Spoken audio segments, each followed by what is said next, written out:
Boom, and here we are. This is probably episode number 30. I lose count, I lose sleep, I lose everything. But I'm really lucky today because for the first time, I'm going back not only to a band that I absolutely love and admire, and I think are the future of certainly of the heavy metal that they play. Not only have I got Thomas from this band, I've got Zach as well. I've got a double trouble, and one and only boys from Tailgunner. How you doing? What's up, man? Yeah. Look at this. This is a threesome from hell, isn't it? Look at it. You like this? Just the way we like Tailgunner and the king of pub rock.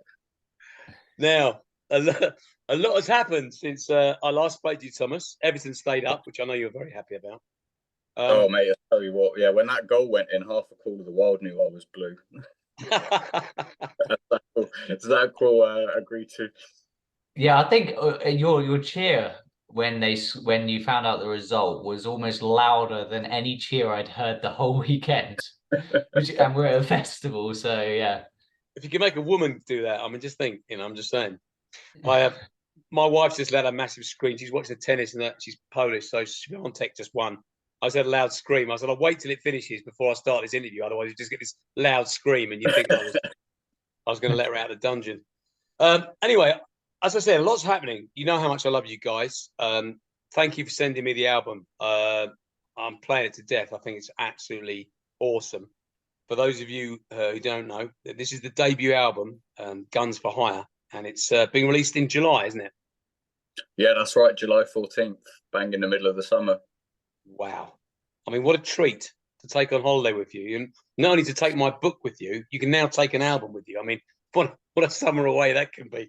But we'll talk about the album in a minute. But before we do, I think it's always good to get rid of dirty laundry and stuff out of the way. Now, since I last spoke to you, you had a member of your band disappear from your band, and it's all done, and all credit to you for doing what you did. But I'd like you to say in your own words exactly what happened and how you dealt with it. So, do you want to field this, Tom, or do you want me to field this? Let's do it piece by piece. I mean, it's really no more than the statement that we put out. Like, it doesn't need to be said with names and what exactly went down, but basically there's a friend of ours, a fan of ours, put some things up after giving our former guitarist the chance to apologize for what had happened.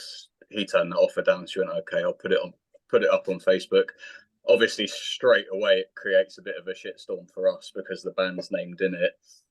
And we did what we had to do, basically. Like, unfortunately, in the last sort of couple of years, we put up with some bits and pieces, not of the same degree as that, but it's just, people will say, oh, we didn't speak to the guy and things, but when you've worked with someone for 2 or 3 years, you tend to know what a person's like, especially as when you're in a band, it's like a marriage. Like, you get to know someone, and we did what we had to do. Like, Rhea, thank God, stepped in, learnt the set in like 3 days. Amazing, absolutely killed it at All the Wild. And we're auditioning guitarists this summer, so looking forward to the future. It's going to be very exciting.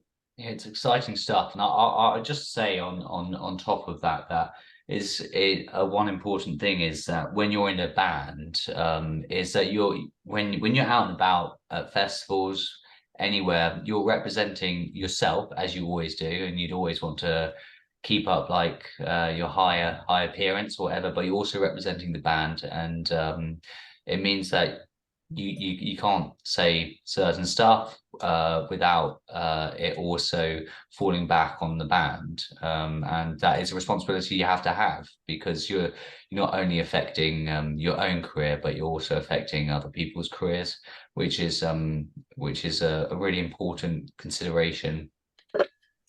It's fair play to you both, and as a band for doing that. I mean, in my years, I've been in many lineups, seen many things go on, and people have, in the past, and the way it's changed. When I first started out, you could virtually say what you want to get away with it. But now there's so much social media. My guitarist had to sit to me, Matt, you can't say that anymore. You can't do that. You can't say that. And it took a while for me to, hang on. And now I just put in the words of my songs, and just this banter between songs. I don't go anywhere with it. I don't do anything. I think you have to be careful what you post, what you publish. But I gave you a lot of kudos for that. And as you say, Rhea stepped in, and you guys smashed it at Call Wild. I mean, I'd had 2 days straight, and I couldn't stay. I was gutted. I wanted to stay, but we were just shattered. We'd done Nottingham the night before, and done our whole set, and done the interviews, and had no sleep whatsoever, sleeping in a tent. That's another story. But I saw loads of people sending me videos of you guys playing, and I was watching it sort of in real time, and it looked fantastic. And you went down so well. I was so happy. I really was for you. Yeah, that was an amazing show. I mean, obviously, like the nerves going into that in the week because of like this shit happened on the Monday, and then like we knew the whole time in the back of our minds like we've got like this massive show to play on Sunday. Like, what the fuck are we going to do? And then obviously, like I said, with Rhea and that, we had one rehearsal on the Saturday to run through the set, and then like crashed together Saturday night, played the show on the Sunday, and it was such a fucking like stress relief just to like go out and actually play the show. And it's like when all of this kind of shit happens, all you need to fucking do, all you need to say is go out and do your fucking show. And if you can do that, then it's like it's all that needs to be done, really, all that needs to be said. So it was really fucking cool playing that show.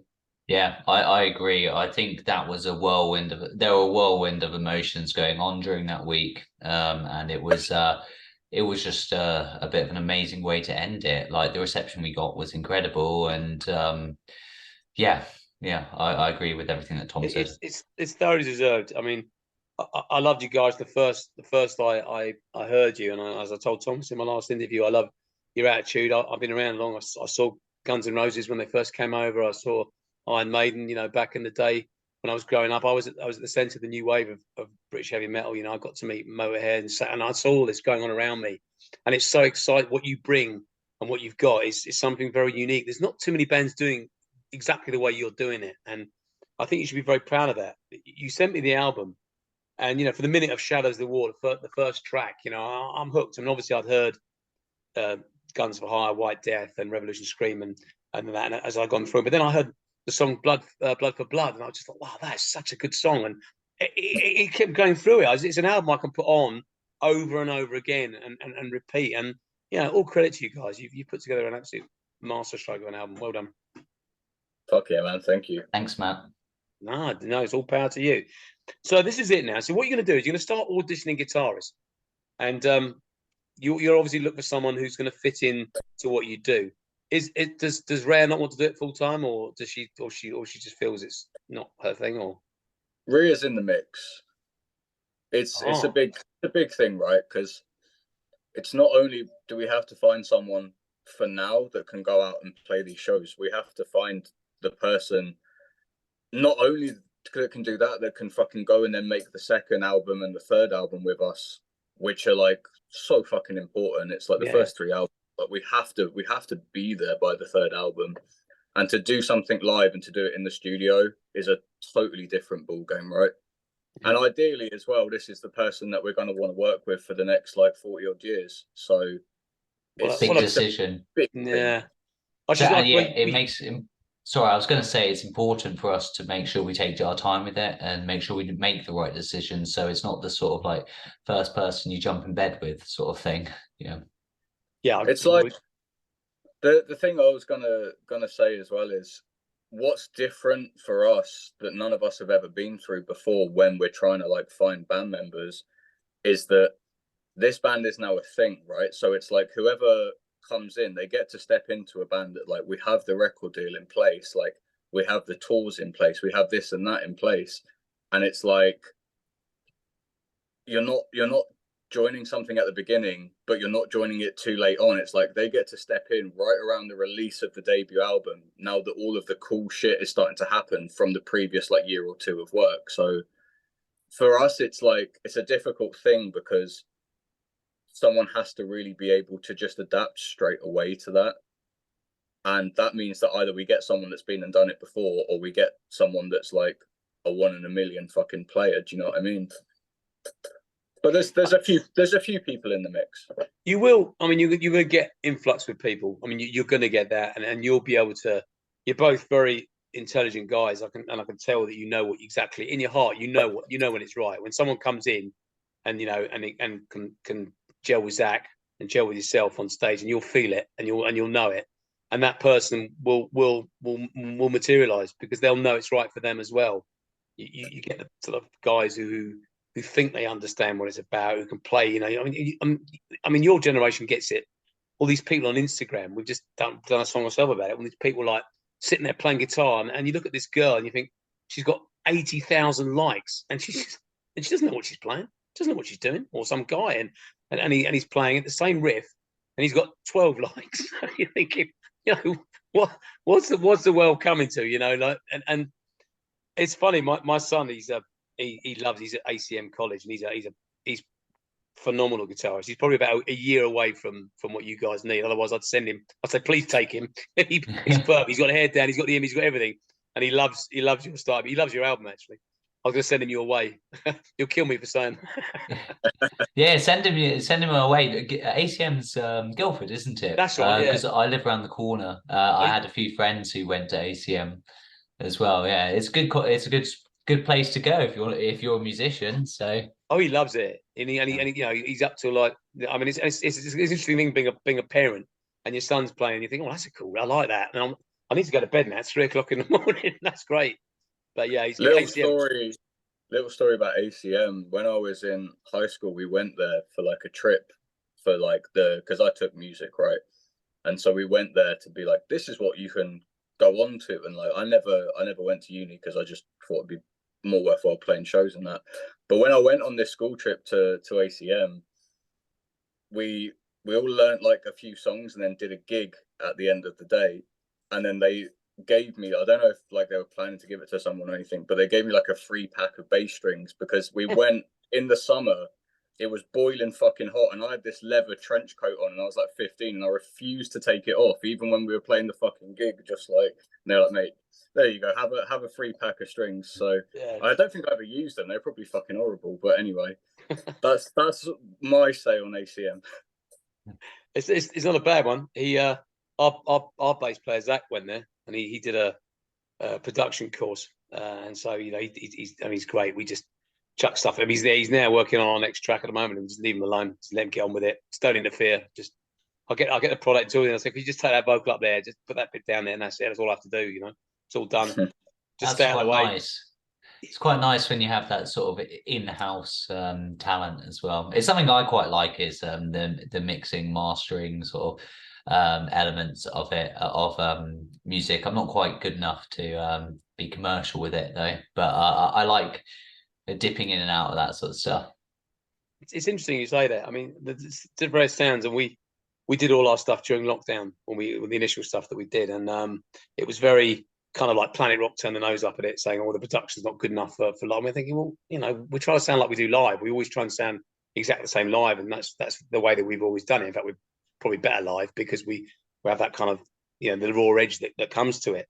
With your sound, it's just such a powerful sound. Your vocalist is so strong. The sound is so good. I mean, it must be a real buzz when you get to play that stuff, live in front of an audience like that. Yeah, and we play it like 150% speed, which gives you even more of a buzz. So, yeah. Yeah, no, it's great. And Craig it is amazing, like having Craig next to you singing those vocals, and he's so amazing at singing that. It's and just having the energy from Tom on stage, because Tom's like really energetic, and then Call of the Wild, Rio was getting into it. It really helps that sort of live performance when you've got everyone sort of going at it. Sam pretending to be what was it? From Phil Taylor. Yeah, Phil Taylor. Yeah. So yeah.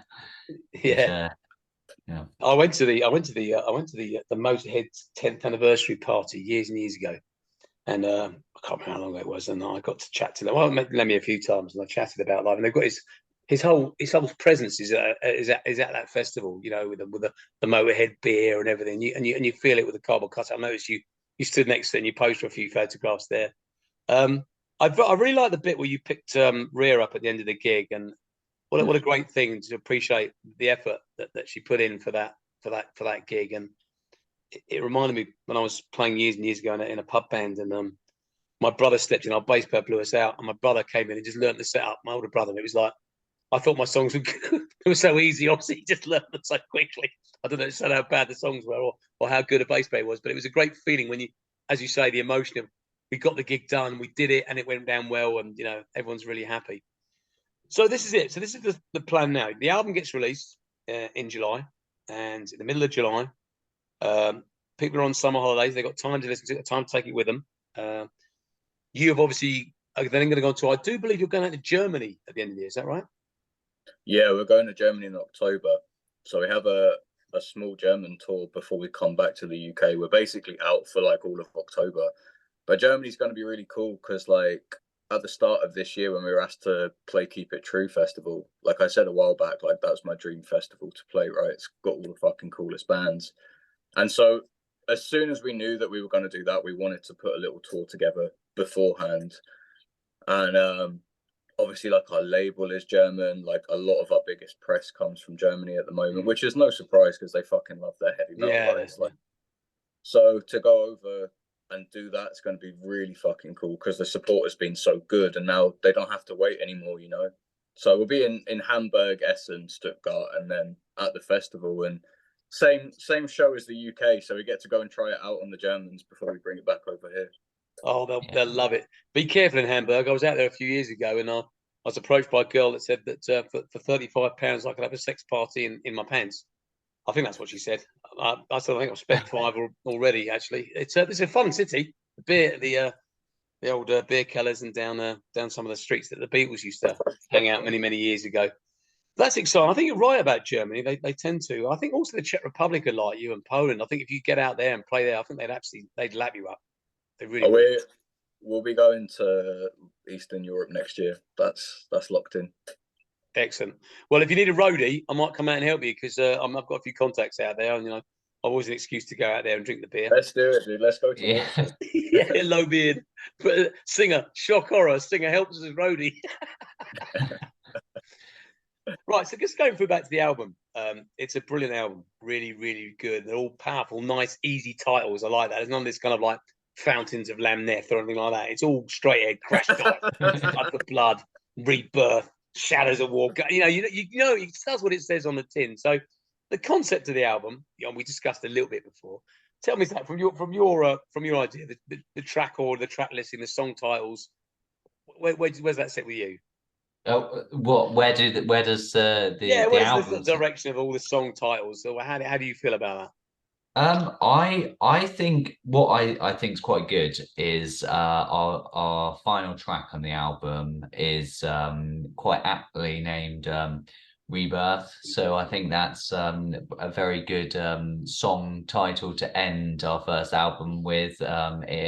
It's full of promise. Bring on album number 2, and Rebirth is actually my favorite track on the album, so I'm looking forward to playing that one live. There's a note that in particular that Craig hits at the same time as I'm doing some melodic guitar thing, and man, I'm getting shivers now just thinking of that moment when I'm going to be on stage and he's going to watch this. He's going to turn to you live and go, "This is the moment." Yes. Yeah. That's good. I mean, you said about Rebirth. It's interesting. It's like almost like leaving a continuation. As so many bands are coming back to this idea of like, this is just the start of something, and I like that about you.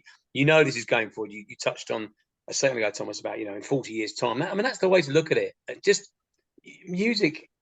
I put this in my book. Music is its own reward. It sounds like a really crass thing to say, but if you're doing what you love, just keep doing it. There's no reason you should stop doing it, however old you are, Well, it's like Lemmy said, the best way to keep going is to not stop. Yeah, exactly. Exactly that. He kept going and just kept going and going. There's a classic video from, I think it was Glastonbury, where they're playing, he's supposed to be playing Overkill, and he starts singing Ace of Spades. It's just great. And Phil Campbell just looks at Mickey Dennis, whatever, and they just go with it. It's brilliant, but it's just a point of like, what am I singing? Does it matter? They'll lap it up anyway. That thing with Rebirth as well wasn't planned. Like that's the only track on the album that I didn't write because I wanted an epic to close it and I couldn't write an epic like at that time. And really wanted something. And then fucking we were just practicing that, and Sam had been pushing Craig to show us this track, right? To show us this tune that he'd written. And eventually he persuaded him and Craig put it on, and it was like a fully realized like demo of Rebirth. And we just sat in a practice room hearing that track and was like, fucking hell. Like, this is the thing with Craig, right? Because he's like off stage, he's quite quiet and like a very reserved person. But he's one of those people, when he fucking brings something forward, it's like, holy fuck, dude, you know?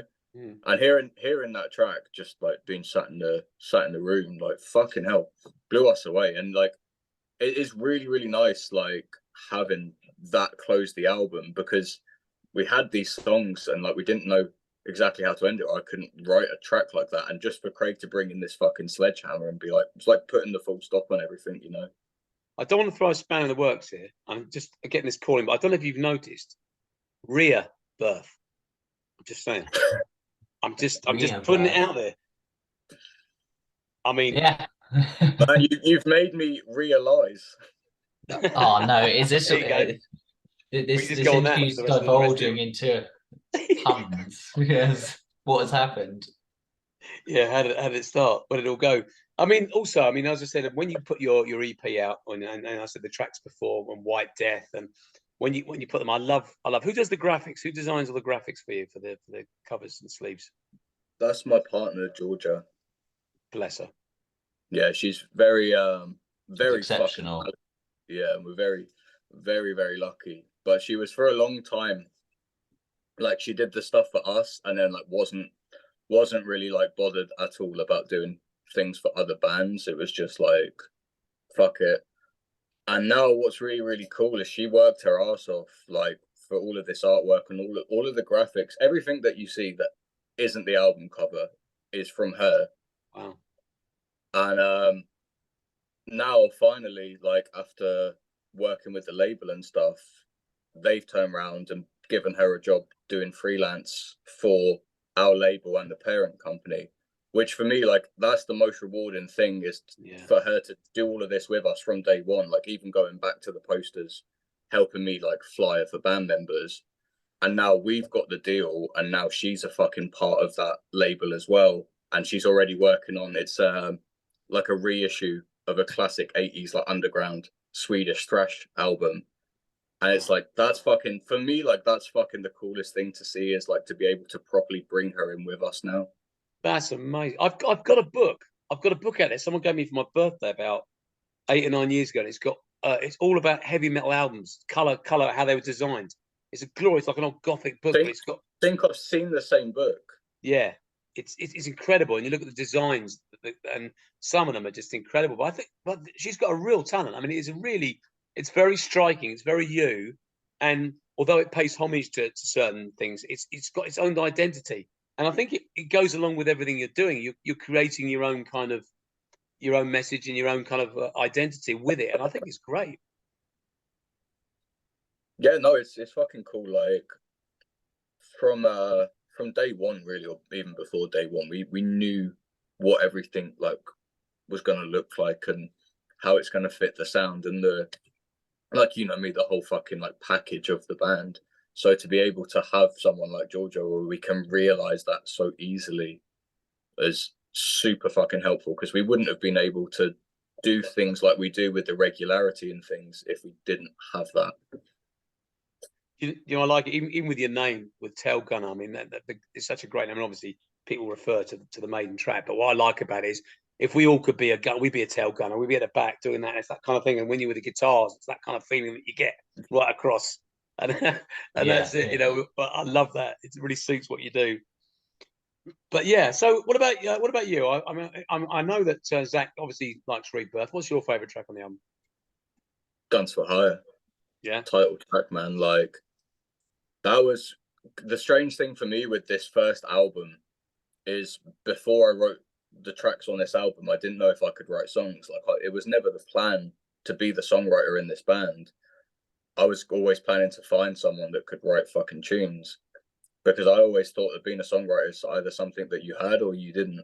And like I felt like I didn't have it, because I grew up wanting to be like the Cliff Williams like type bass players. I just fucking stand at the back and play my bass, you know, and let other people get on with that. And then no one else ever got on with that, so I had to sort of figure it out for myself. Step forward. And like the first 2 tracks on that album are the first 2 metal songs I ever wrote. Like Shadows of War was the first, and like that was cool, but it's like everyone can write one song, right? Everyone can write one song. So doing Guns for Hire, that was the moment where I realized, like, fuck, I can actually do this, like, because I love the tune, right? Like, I fucking love Guns for Hire. And as well, because it's like I wanted a song that represents us and our fans, and being a heavy metal fan in this fucking day and age. And like Rose Tattoo have Rock and Roll Outlaw, right? And it's like we have Guns for Hire. It's about, like it says in the song, like standing with your back to the wall for what you fucking believe in, and no unbeliever is going to drag you down. I love that. I'm all over. You know how much I love you guys. I think you're brilliant. Airborne are playing in July as well. They're coming over. I should be, awesome. Are you boys going to that one? Fuck yeah, dude. I'm going to try and get a ticket for the London show. Right, we're on for. I'll meet you there.